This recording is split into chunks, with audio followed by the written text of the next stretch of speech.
And here we are again on another episode of US History Understanding This Country. Thank you for tuning in. If you are listening my podcast for the first time, hearty welcome. I would recommend you listening my previous episodes on this season. Rating, sharing and following this podcast will bring you luck. Trust me. Let us continue with the story of Oregon Country, the land everyone wanted but no one really owned yet.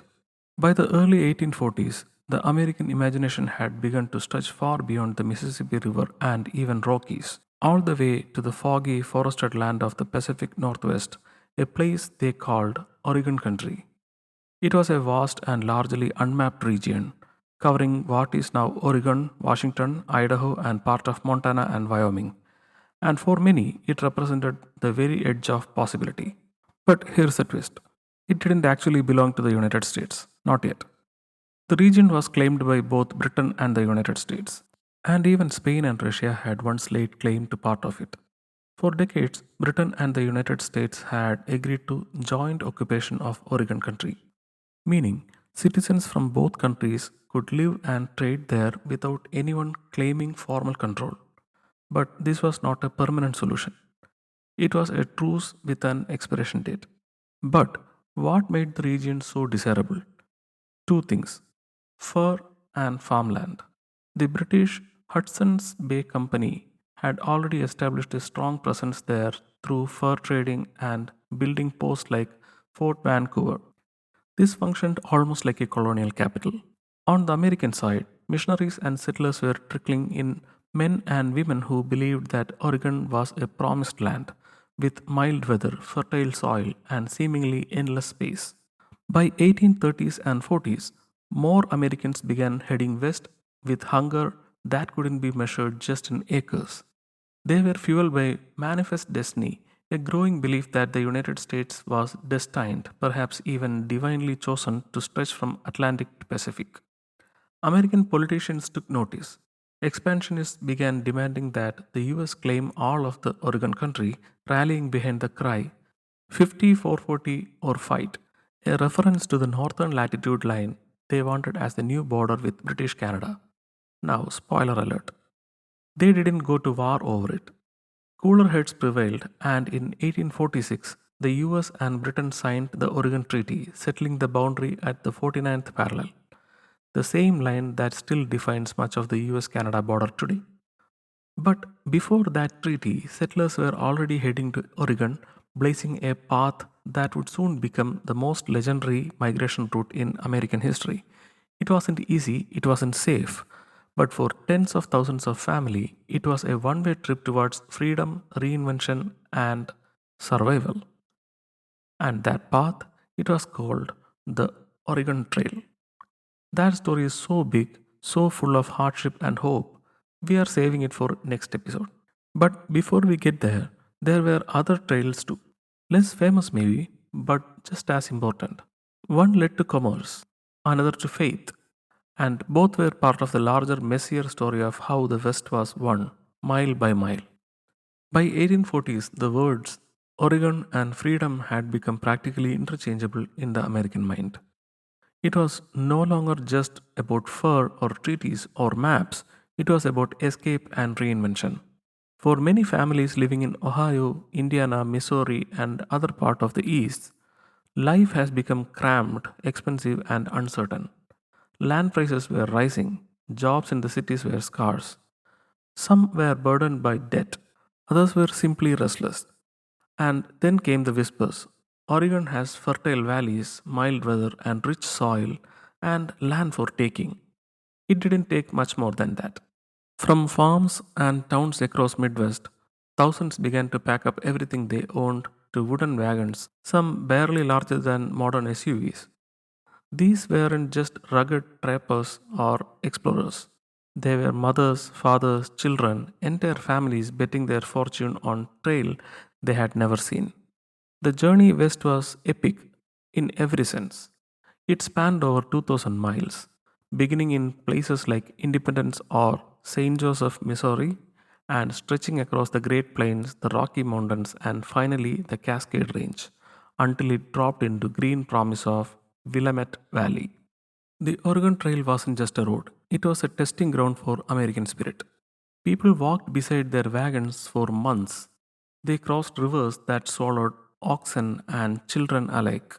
They faced cholera outbreaks, broken wheels, blistering heat, freezing nights, and sometimes utter despair. And still they kept going. By the late 1840s, it's estimated that 400,000 people had made the journey west, not all to Oregon, but many through that same trail. It became a national artery of hope, even as it left a wake of exhaustion, graves, and broken dreams behind.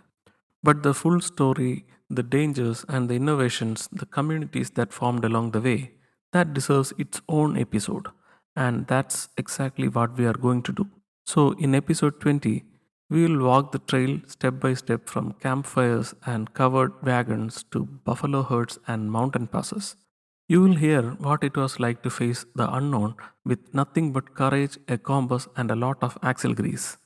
But before we load those wagons, let's look into two other trails that shaped America in very different ways. One built for the trade, and the other for faith. Long before highways connected east and west, and long before railroads stitched the country together, there was a dusty, rugged commercial lifeline stretching from Missouri to New Mexico, the Santa Fe Trail. It began in 1821, the same year Mexico won its independence from Spain. Suddenly, the once isolated outpost of Santa Fe, tucked away in what was then northern Mexico, opened to American trade.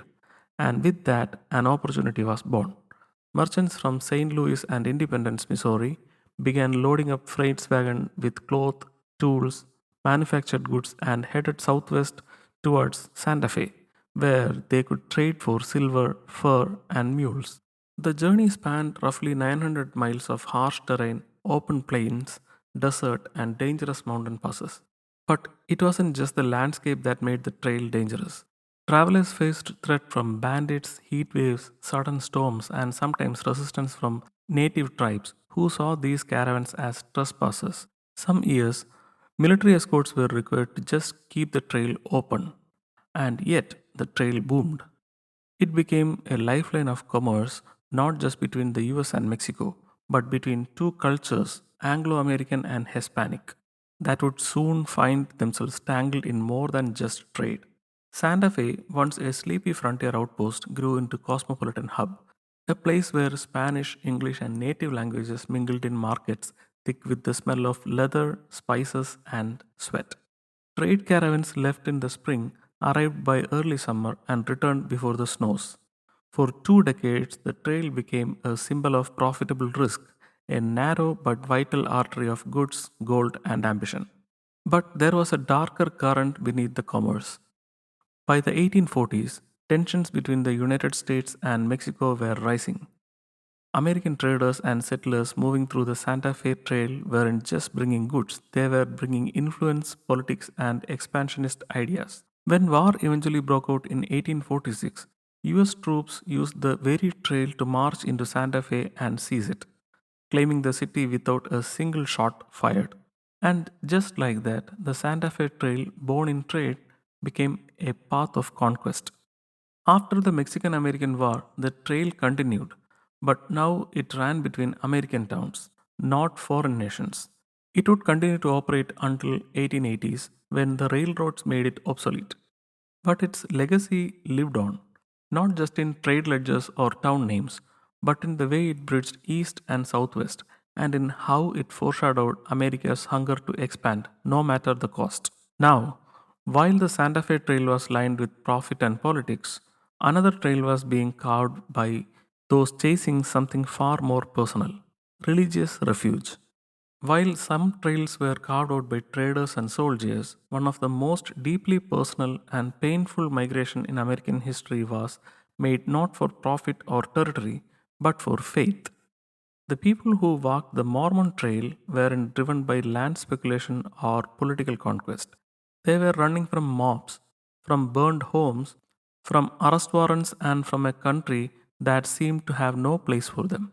The Mormon people, more formally known as the members of the Church of Jesus Christ of Latter day Saints, are a religious group that originated in the United States in early 19th century. The faith was founded by Joseph Smith in 1830 after he claimed to have received divine revelations and translated a new scripture called the Book of Mormon. This tells the story of ancient people in America. Mormons believe in Jesus Christ, consider the Bible and the Book of Mormon as sacred texts, and follow a unique structure of church leadership that includes modern day prophets. Early on, their tight knit communities' emphasis on missionary work and distinctive beliefs, including at the time plural marriage, led to widespread persecution and violence from other Americans. Driven out of several states, they eventually migrated west under the leadership of Brigham Young, settling in Utah, which was then outside the US borders. Today, the Mormon faith has millions of members worldwide. Their history is one of devotion, resilience, and migration, deeply tied into the broader story of American expansion and fight for religious freedom. The story begins in 1830s when Mormon religious movement began to grow rapidly across upstate New York, Ohio, Missouri, and Illinois. Founded by Joseph Smith, the faith stirred deep curiosity but also deep suspicion. Their beliefs, especially their claim to new scripture, their tight knit communities, and eventually the practice of plural marriage, provoked backlash almost everywhere they settled. Anti Mormon mobs attacked their settlements, accused them of fraud, and blamed them for political disruption. Things reached a breaking point in 1844 when Joseph Smith was killed by a mob while in jail in Carthage, Illinois.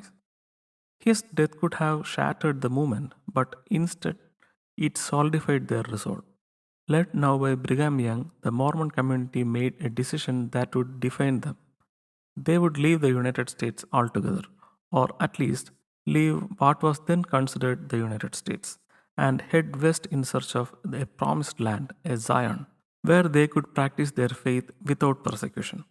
In 1846, the first group of Mormon pioneers began what would become the 1,300-mile trek from Nauvoo, Illinois to Salt Lake Valley in present day Utah. Unlike the famous Oregon Trail, the Mormon Trail was not just about settling new land. This was an exodus, a religious pilgrimage undertaken by thousands who had lost everything but still clung to faith. They faced all the same hardships as other pioneers: freezing rivers, disease, exhaustion, starvation, but theirs was often worse. Many left in the dead of winter, crossing icy plains with wagons pulled by handcarts when they had no animals left. Children walked barefoot. Women buried husbands and infants in shallow frozen graves along the trail. Yet they pressed on, singing hymns, holding prayer meetings, drawing strength not from the land but from each other. When they finally reached the Salt Lake Valley in 1847, Brigham Young reportedly looked out over the dusty, unpromising plain and declared, "This is the place." And so it was. There they built Salt Lake City, carved irrigation canals, raised homes, and planted fields. They turned desert into farmland and wilderness into sanctuary. The Mormon Trail would carry over 70,000 Latter day Saints westward in decades that followed. And although Utah would eventually become part of the United States, and although the church itself would face many more challenges, the journey west became central to Mormon identity, a story of sacrifice, persecution, and ultimately perseverance.